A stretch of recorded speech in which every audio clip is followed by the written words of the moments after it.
날마다 주의 사랑으로 살아가시는 주의 권속들 되시기를 주님 이름으로 축복합니다. 우리 생각과는 다를 수 있지만 하나님의 사랑이 늘 우리와 함께하고 있고, 우리의 시간표와는 다르지만 하나님의 시간표는 빈틈없이 우리의 삶 가운데 이루어지고 있음을 믿으시고 전진하시는 주의 종들 되시기를 주님 이름으로 축복합니다. 그러면 행복한 거죠.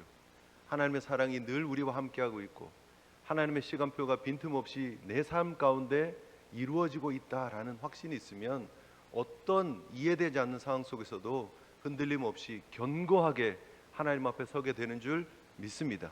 흔들림 없이 담대하게 믿음의 길 잘 걸어가는 우리 믿음의 권속들 되시기를 주님 이름으로 축복합니다.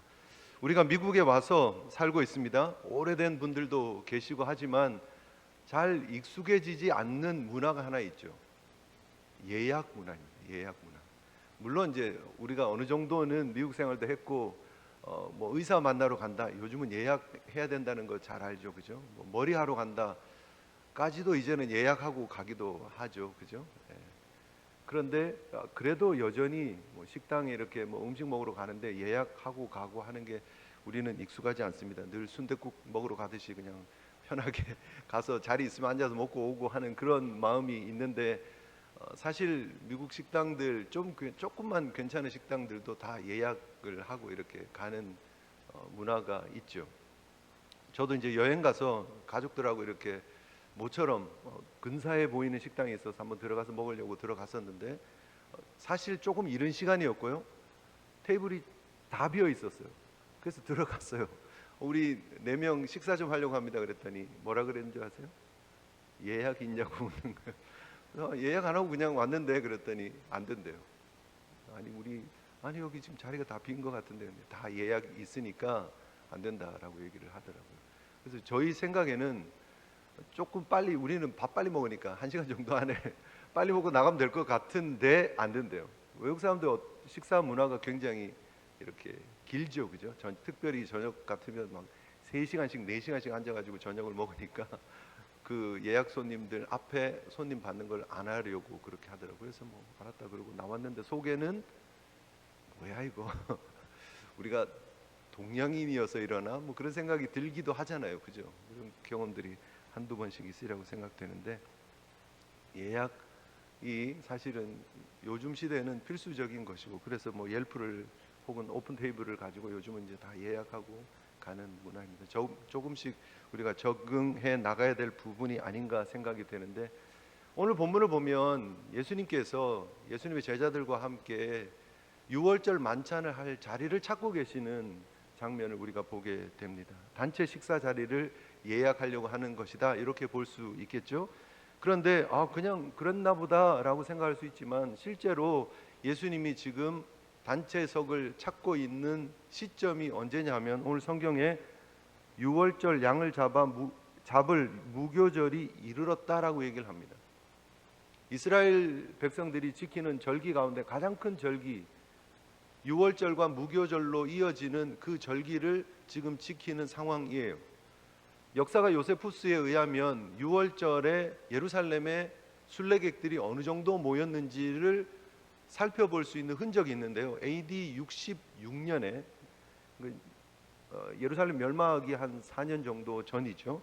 AD 66년에 유월절에 그 사용되었던 양 숫자가 25만 6,500마리래요. 별로 놀라시지 않으신, 한 절기를 위해서 유월절 양을 잡는 시간이 딱 있죠, 그죠? 니산월 13일 되는 그때에 오후 한 3시부터 해가 지는 그 시간까지 한 3시간 정도 양을 잡아야 되는데, 그 3시간 안에 25만 6,500마리가 죽었다는 거예요. 피의 강이 흘렀다라고 기록할 정도로 수많은 양이 죽었습니다. 25만 6,500마리가 죽었다를 역으로 추산해서 보면 대충 양 한 마리에 10명이 절기를 참석할 수 있는 정도의 양이 준비되어진다라고 그렇게 얘기를 해요. 그러면 몇 명 정도가 예루살렘에 절기를 지키기 위해서 모였다는 숫자가 나오죠? 265만 정도가 모였다라고 볼 수 있다라는 거예요. 너무 많다라고 생각을 해서 줄여도 한 100만 이상은 모였다라고 학자들은 이야기를 합니다. 여러분, 예루살렘 성은 작은 성입니다. 평소에 5만 명 정도가 살던 성입니다. 그런데 그 성에 100만 명 정도가 몰렸다. 적어도 100만 명 정도가 몰렸다. 예약이 되겠습니까? 안 되겠습니까? 지금 같으면 그 12월 31일 날 타임스퀘어에 볼드랍 행사를 하잖아요. 그 주변에 있는 호텔에 방 잡는 거하고 똑같은 거다, 이렇게 생각할 수 있죠. 월드컵 결승이 이루어지는 도시에 외국인이 와가지고 방 잡으려고 하는 그런 것과 똑같다, 이렇게 보시면 됩니다. 거의 불가능해요. 있을 수가 없는 일이에요. 그런데 오늘 예수님과 예수님의 제자들이 함께 유월절 준비를 하는 그 과정을 통해서 보면 하나님께서 이 자리까지도 빈틈없이 준비하시고 하나님의 구속의 역사를 이루어 가시는 장면을 우리가 보게 되는 거죠. 쭉 우리가 누가복음을 살펴봤지만 오늘 본문은 7절부터 13절은 그랬나 보다 하고 배경 설명 정도로 넘어갈 수 있는 본문처럼 느껴져요. 그렇지 않습니까? 성경을 쭉 읽어보시고 지금 이후에 마지막 만찬이 14절부터 기록되어져 있잖아요. 사실 오늘 본문을 끊으려고 생각하면 7절부터 해서 23절까지로 끊어도 돼요. 그런데 왜 제가 7절부터 13절로 끊었을까? 어떻게 보면 6월절 만찬을 준비해 가는 그냥 짧은 배경적인 그런 본문으로 생각되어질 수 있는데, 이 말씀을 묵상하면서 굉장히 개인적으로 많은 은혜가 있었고, 이 메시지를 하나님께서는 담고 성경을 기록하게 하셨고 이 본문을 우리에게 주신 줄 믿습니다. 이유 없이 성경에 기록되어진 본문은 없다라는 거예요. 이 본문이 오늘 우리에게 주고 있는 내용은 바로 이 짧은 본문 속에 하나님의 주권적인 섭리, 그리고 제자들의 순종을 통해서 하나님의 놀라운 구속사적인 완성을 향한 걸음들이 이어지고 있더라 하는 놀라운 메시지를 오늘 이 짧은 본문을 통해서 우리에게 주고 있다라는 것이죠. 여러분, 이 본문을 통해서 또 오늘 말씀을 통해서 하나님께서 나의 삶 가운데 역사하시는 완벽한 섭리, 빈틈없는 섭리를 발견하시고 믿음의 확신 가지고 믿음의 여러분들의 여정을 걸어가시는 저와 여러분들 되시기를 주님 이름으로 축복합니다. 먼저 바라볼 것은요, 중요한 건데 7절을 보시면 6월절 양을 잡을 무교절 날이 이른지라, 그 날이 도래했다라고 그렇게 말하고 있습니다. 그런데 무교절 날이 왔다, 그날에는 6월절 양을 잡아야만 한다예요. 그런 날이 도래했다라는 거예요. 그 날이 다가왔고 드디어 이루어졌다라는 거예요. 필수적인, 필연적인 하나님의 역사가 이루어지는 시점을 배경으로 하고 있다는 거예요. 유대인의 절기가 있어서 예수님이 지금 그 절기를 지키고 있다라고 그냥 말하고 있는 것이 아니라 그 필연적인 날짜가 드디어 왔고 그 날이 마침내 이르렀다. 단순한 시간이 도래했다가 아니라 하나님이 정하신 구속사적인 시간이 꽉 찼다라는 거예요. 항아리에 물을 이렇게 채워가는 그런 행동을 한다면, 물을 항아리에다가 한 컵, 두 컵 이렇게 채웠는데 그 채워짐이 꽉 차서 이제 아구까지 차서 물이 이렇게 가득 차서 넘치는 타이밍이 되었다. 그 시간이 비로소 다가왔다라고 하는 그런 표현이 오늘 본문에 나타나고 있다라고 보시면 되겠습니다. 결국 이것은 우연한 날짜가 아니라는 거예요. 하나님의 필연 가운데 6월절이 지켜지고 있는 그 모습이 반복되어지고 6월절이 예수 그리스도의 사역의 그림자였고 그 그림자처럼 주어진 사건이 출애굽기 12장에 있었어요. 출애굽기 12장에 보면 니산월 14일에 흠없는 1년 된 수양을 잡아서 그 피를 문설주와 임방에 바르고 고기를 불에 구워서 쓴나물과 무교병과 함께 먹는 절기가 6월절이에요. 죽음이 넘어가는 날. 그 날이 언제 있었어요? 지금 예수님이 제자들과 함께 6월절 만찬을 하기 약 1500년 전에 이스라엘 백성들에게 주어진 사건이었어요. 그런데 이 사건은 단순한 사건이 아니었다라는 거죠. 오실 메시아를, 오실 예수 그리스도, 우리의 6월절 어린 양의 본체가 되시는 예수님의 오심을 예표하고 있는 그림자적인 사건이라는 거예요.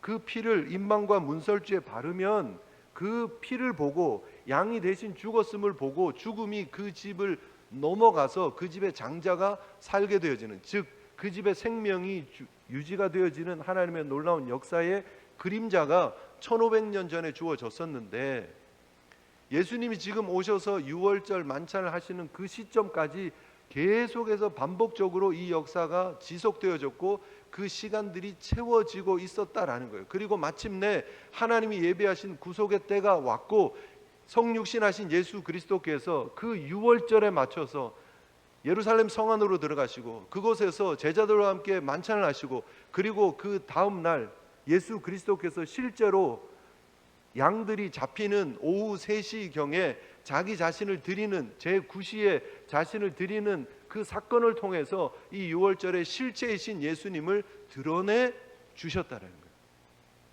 그래서 여러분, 오늘 본문이 우리에게 배경처럼 주고 있는 유월절 양을 반드시 잡아야 될 무교절 날이 이르렀다라고 하는, 도래했다라고 하는 이 표현이 너무너무나 중요한 하나님의 구속사적인 시간이다라는 거예요. 여러분, 이것이 하나님의 일하시는 방법입니다. 하나님은 하나님의 예정되어진 시간이 있어요. 그리고 그 시간을 향해서 하나씩 차근차근 준비의 과정들을 밟아 나가세요. 우리가 생각하기에는 정말 너무너무 길어서 하나님의 약속이 이루어지지 않는 것처럼 느껴지는 시간의 소요가 필요할 기간도 있어요. 1500년이라고 하는 시간이 지나갈 때도 있어요. 그런데 분명한 것은 그 반복되어지는, 매년 여러분 유월절을 절기로 지키는 이스라엘 백성들에게 있어서는 이 반복되어지는 1500년 동안 수많은 양들이 죽었을 거 아니에요. 그런데 그 죽음이 무의미한 죽음이 아니었다라는 거예요. 우리의 영원한 유월절 어린 양이 되신 예수 그리스도의 오심을 기대하고 그 의미를 준비하는 반복의 시간이었다라는 거예요.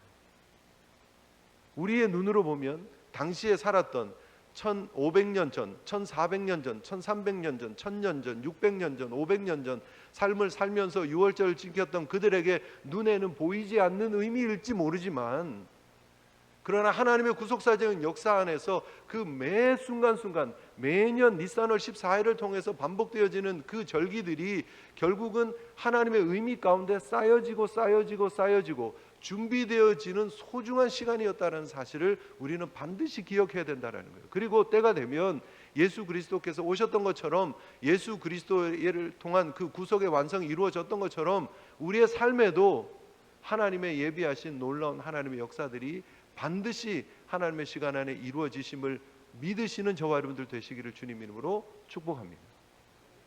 여러분, 그 하나님이 우리가 섬기고 있는 하나님이에요. 내 삶에 반복되어지는 삶의 일상들이 쌓여가는 것 같지만 나는 이해되지 못하고, 그래서 내가 때로는 낙심하기도 하고 힘들어하기도 하고 어려워하기도 하고 마음이 무거워지기도 하지만, 그러나 여러분, 그 배후에 하나님은 여전히 목적을 가지시고 여러분들의 인생을 이끌어가고 계시는 줄 믿으시기를 바랍니다. 힘들어하지 마세요. 너무 그냥 내가 깨닫지 못할 뿐이에요. 하나님은 우리의 삶에 너무나 많은 표징들을 주세요. 표적들을 주세요. 흔적들을 주세요. 근데 우리는 깨닫지 못할 뿐이에요. 매일매일 우리가 살아가는 일상 속에 하나님 주신 표적은 정말 너무나 많습니다. 무궁무진합니다. 한두 개 이렇게 숨겨놓고 찾아봐가 아니고요, 사실은 우리 속에 10,000개, 1000개, 10,000개, 20,000개, 10만 개 이상의 표징들을 심어 놓으셨어요. 근데 잘 안 보여요.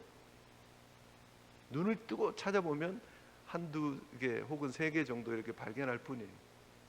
그런데 우리가 너무 바빠가지고 그 한두 3개도 발견하지 못하고 또 이렇게 지나갈 때가 너무 많아요. 그러면서 하나님, 저와 함께 하시는 거 맞죠? 표징을 발견하지 못해서, 안 느껴져서, 깨닫지 못해서 그렇게 하나님한테 질문할 때가 많습니다. 그런데 여러분, 분명한 것은 우리가 깨닫지 못하고 우리가 이해하지 못하는 상황 속에도 하나님은 여전히 우리와 함께 하시는 수많은 흔적들을 심어 놓으셨고, 무엇보다 십자가를 통해서, 예수 그리스도를 통해서, 성령님을 통해서 우리 가운데 그 흔적들을 강력하게 드러내시고 역사하고 계시는 줄 믿으시기를 바랍니다. 중요한 것은 우리가 그 하나님을 신뢰하는 거예요. 그 하나님의 타이밍에 하나님은 반드시 일하신다라는 거예요. 1500년 전에 주신 예표였지만, 그림자였지만 그 그림자의 완성이 때가 되니까 오늘 성경에서 말하는 것처럼 그 날이 이른지라, 그 날이 채워지니까, 그 날이 도래하니까 하나님께서 예수 그리스도를 통해서 유월절 어린 양으로 하나님이 예비하신 그 예수님을 제물로 삼으시더라 하는 거예요. 빈틈없이 이루어지는 거예요. 그리고 여러분, 성경에서 말하고 있는 것처럼 요한복음 19장 14절에 예수님께서 빌라도 앞에 서신 시간이 유월절을 준비하는 6시였고 예수님께서 운명하신 그 시간이 제9시였다라는 거예요. 오후 3시였다라는 거예요. 아까도 말씀드렸지만 니산월 14일에 양을 잡는 시간, 오후 3시부터 해지는 그 시간에 그 양을 잡는 피의 강이 흐르는 역사가 벌어졌는데, 그 시간에 예수님이 유월절 어린 양으로서 우리를 위한 피를 쏟아 주셨다라는 것이죠. 우연입니까? 그렇지 않다는 거예요. 이것을 우리는 하나님의 역사하심, 하나님의 섭리라고 얘기를 합니다. 그 하나님의 섭리를 믿는 믿음으로 서는 저와 여러분들 되시기를 주님 이름으로 축복합니다. 우연이 되는 일은 없다는 거예요. 하나님의 주권 안에, 하나님의 손 안에, 하나님의 계획 안에 모든 일들이 이루어짐을 여러분 믿으시고, 그 하나님이 허용하시는 정확한 시간 안에 늦지도 않게 이르지도 않게 일하시는 하나님의 타이밍을 믿고 나아가시는 저와 여러분들 되시기를 주님 이름으로 축복합니다. 시편 31편 15절의 말씀처럼 여러분의 시대가, 내 시대가 주의 손에 있습니다 라고 고백하시면 되는 거예요. 하나님, 내 시간표가 주님의 시간표에 있습니다 라고 믿고 가시면 되는 거예요. 답답하게 느끼지 마시고, 어려워하지 마시고, 좌절하지 마시고, 하나님이 나의 주인 되신다, 하나님이 하나님의 역사를 이끌어 가신다, 하나님의 손에 내 삶이 잡혀있다 라고 고백하시면서 나아가시는 저와 여러분들 되시기를 주님 이름으로 축복합니다. 자, 그 다음 우리가 봐야 될 게 뭐냐면, 예수님께서 그 날이 왔어요. 필연적인 날이 왔어요. 하나님이 예정하신 시간표가 드디어 이루어졌어요. 그때에 하나님이 일하시는 디테일을 우리가 조금 보자는 거예요. 예수님이 베드로와 요한을 보내십니다. 그러면서 유월절을 준비해라 라고 말씀을 하세요. 근데 이 유월절 준비하는 게 결코 쉽지 않아요. 흠없는 1년 된 수양을 사야 돼요. 준비해야 돼요. 그죠? 그리고 성전에 가서, 아까도 말씀드렸지만 성전에 가서 제사장이 이 양을 잡아줘야 돼요. 양을 잡고 그 피를 제단에다가 뿌리고, 그리고 그 양은, 그 고기는 이제 사람들에게 다시 돌려주는 거예요. 그러면 그 고기를 가지고 와서 준비를 하는 거예요. 그리고 누룩 없는 빵, 무교병을 준비를 해야 되겠죠. 쓴나물을 준비를 해야 되겠죠. 포도주를 준비를 해야 되겠죠. 식탁이 준비되어져야 되겠죠. 이게 쉬운 일이 아니에요. 갈릴리 출신의 베드로와 요한이 와서 예수님께서 하라고 하는 그 일을 행하는 게 결코 쉽지 않다니까요. 아까도 말씀드렸잖아요. 수많은 사람들이 지금 예루살렘 성에서 지금 유월절 절기를 지키려고 하고 있는 상황이에요. 가뜩이나 힘든 것은, 가룟 유다는 지난주에 우리가 살폈지만, 가룟 유다는 이 상황 속에서 예수님을 팔아넘길 계획을 하고 있는 그런 상황이에요. 모든 상황이 녹록지 않은 상황인데, 지금 예수님께서 유월절을 준비해라, 우리로 먹게 해라 라고는 말씀이 주어지고, 그 다음 나타나는 장면이 굉장히 감동적이라는 거예요. 대책이 없는 상황인데 하나님은 어떻게 디테일하게 준비를 하고 계시나, 예수님은 어떻게 이 일들을 준비하고 계신가, 어떻게 하기를 원하십니까? 어디서 준비하기를 원하십니까? 하고 질문했더니 예수님께서 주시는 답변이, 보라, 너희가 성내로 들어가면 물 한 동이를 가지고 가는 사람을 만날 거다. 그가 집으로 들어가면 따라 들어가라. 그리고 그 집주인에게 얘기를 해라. 우리 선생님이 내게 하는 말씀이, 내가 내 제자들과 함께 유월절을 먹을 객실이 어딨냐 하시더라 라는 거예요.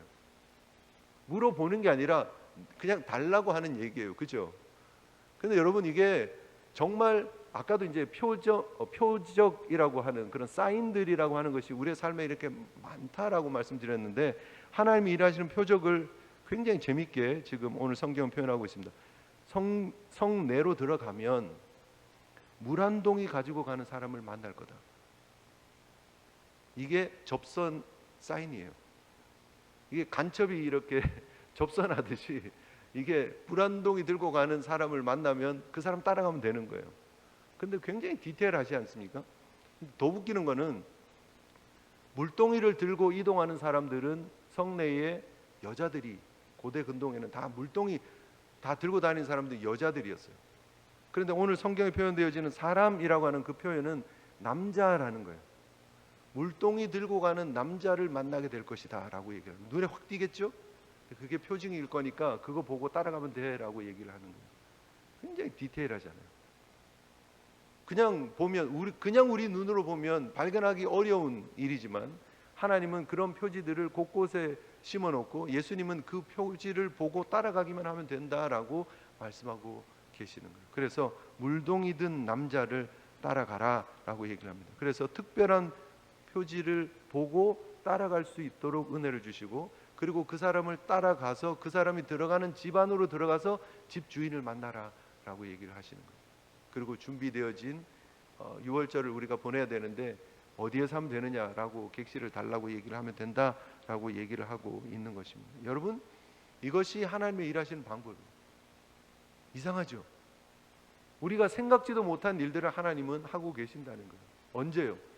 이 유월절이 도래했을 그 타이밍을 맞춰서 이 일을 준비하고 있는 사람을 하나님은 예비하셨다라는 거예요. 그리고 그 일의 사인으로 그 시간에 물동이를 쥐고 지나가는 사람을 허락하셨고, 그 집에 일했던 사람이겠죠. 그 사람이 물동이를 들고 집으로 들어가는 타이밍에 맞춰서 베드로와 요한이 성내에 들어가서 그 사람을 발견할 수 있도록 하나님은 역사하셨고, 그 걸음에 맞춰서 쫓아가고 그 사람이 문 열고 들어가면 따라 들어갈 수 있는 타이밍에 거리를 두고 가게 하셨다는 거예요. 얼마나 디테일한지 모릅니다. 하나님은 그렇게 일하시는 거예요. 여러분, 하나님, 우리의 삶 가운데 역사하시는 하나님도 그렇게 실수 없고 빈틈없으신 하나님이신 줄 믿습니다. 우리가 힘들어하고 어려워하고 답답한 건 뭐냐 하면 우리가 그 표지를 깨닫지 못할 뿐이에요. 하나님 일하고 있음을 잘 깨닫지 못할 뿐이에요. 그래서 답답하게 느끼고 있는 거예요. 그러나 여러분, 걱정하지 마십시오. 하나님은 하나님의 시간표대로 일하고 계시고 하나님의 일을 빈틈없이 하고 계시며 필요할 때에 우리에게 물동이 든 남자를 만나게 하는 역사가 나타나는 줄 믿습니다. 이상한 일이 벌어지네. 그것이 여러분들에게 표징이 되는 그런 순간들이 우리에게 오고, 그것을 위해서 하나님은 준비하고 계신다라는 거예요. 빈틈없이. 오병이의 기적이 어떻게 벌어집니까? 물론 예수님이시니까 어떤 방법을 통해서도 그 들판에 있는 사람들 다 먹이셨겠죠.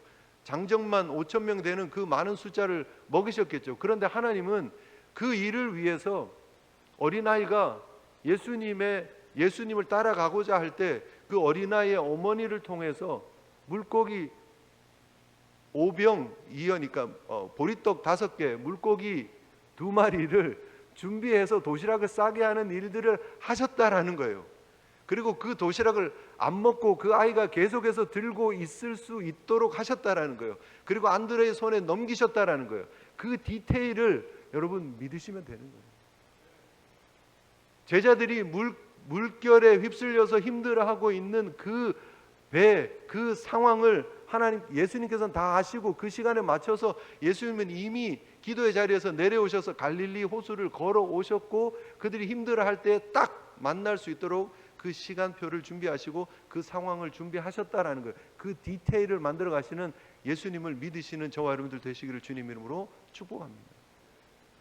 이삭을 바치라고 했을 때 아브라함은 순종하는 마음으로 드렸습니다. 그런데 그 순종을 미리 하셨어요. 하나님은 분명히 테스트인 것 같은데 그 테스트 넘어 하나님은 아브라함의 순종을 미리 아시고 어떻게 하세요? 양을 준비하시잖아요.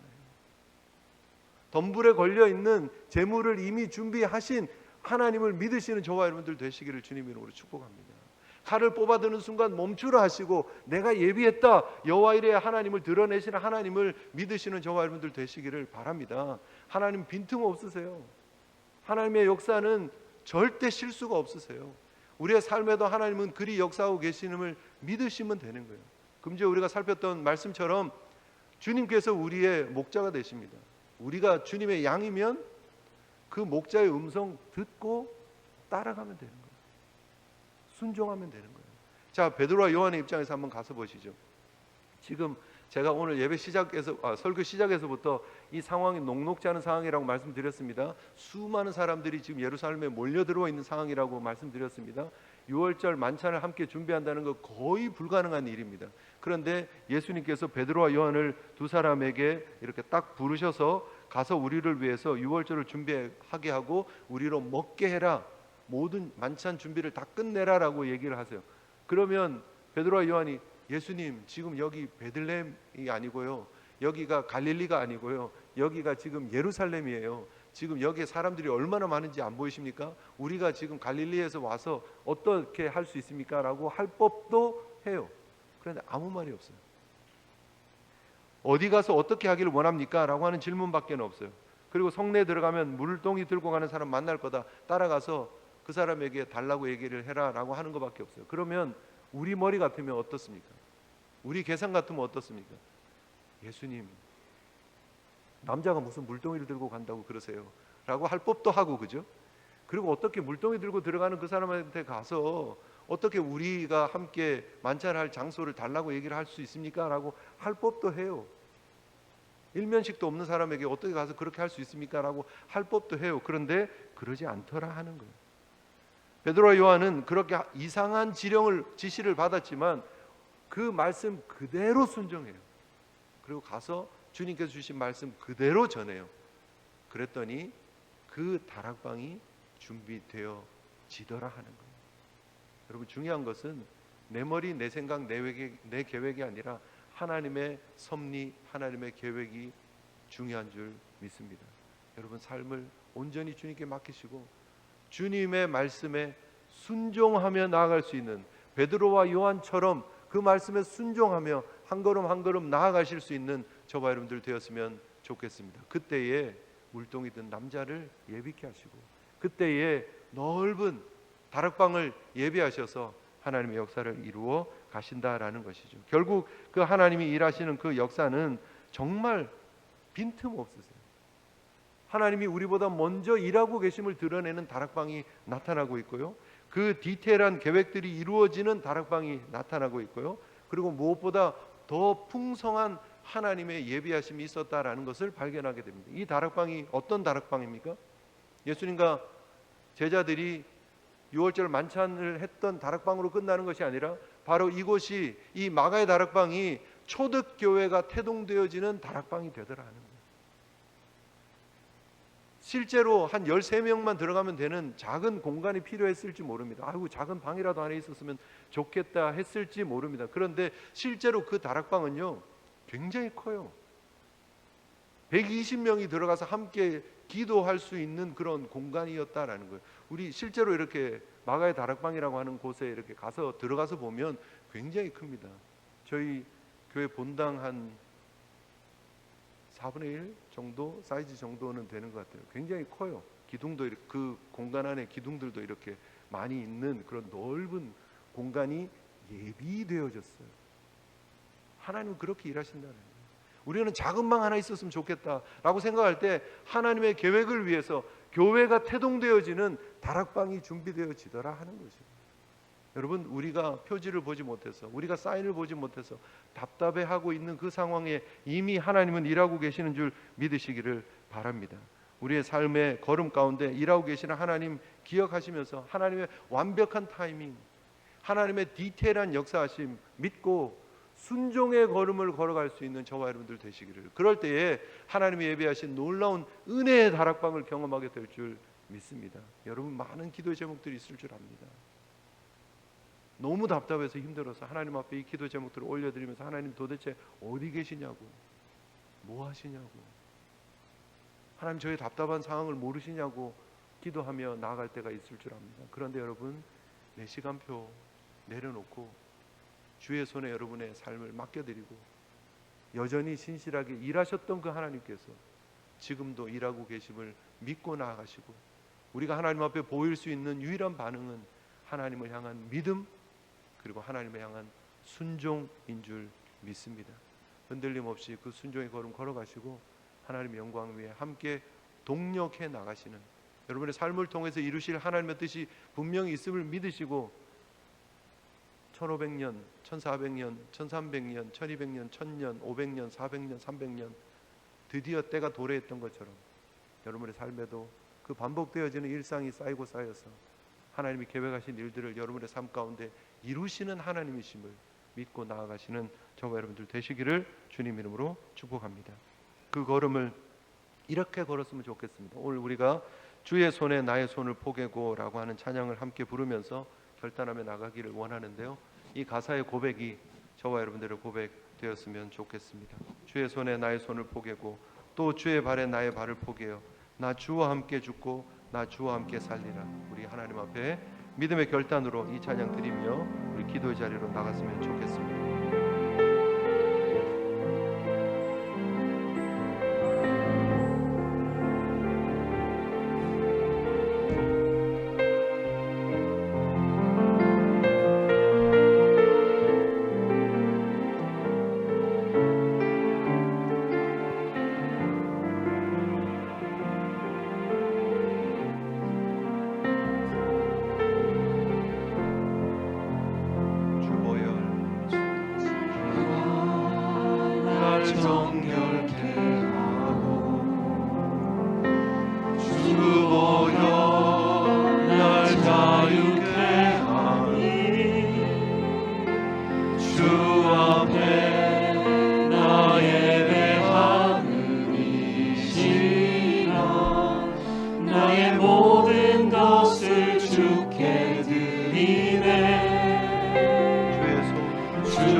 올려드린 이 찬양의 가사처럼 우리의 믿음의 걸음에 주님과 동행하는, 주님과 연합하는 믿음의 걸음 되게 해달라고 우리 함께 기도하는 시간 되었으면 좋겠습니다.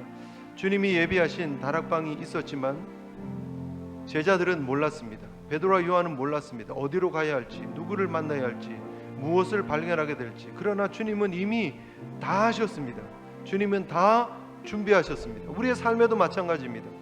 우리가 내일 어떤 일이 우리 가운데 주어질지, 무슨 일을 해야 될지 잘 모르고 답답하고 힘들어하고 어려워하는 상황이 있을 수 있지만, 그러나 하나님은 다 하십니다. 이 미리 예비하고 계심을 믿습니다. 물동이를 든 남자처럼 하나님께서 우리에게 구체적인 표지를 주실 줄 믿습니다. 그 표지를 향해서 믿음으로 전진할 수 있는 저와 여러분들 되었으면 좋겠습니다. 우리를 향해 일하고 계시는 하나님의 신실하심 기억하며 믿음으로 기도하며 나갔으면 좋겠습니다. 함께 기도하시겠습니다.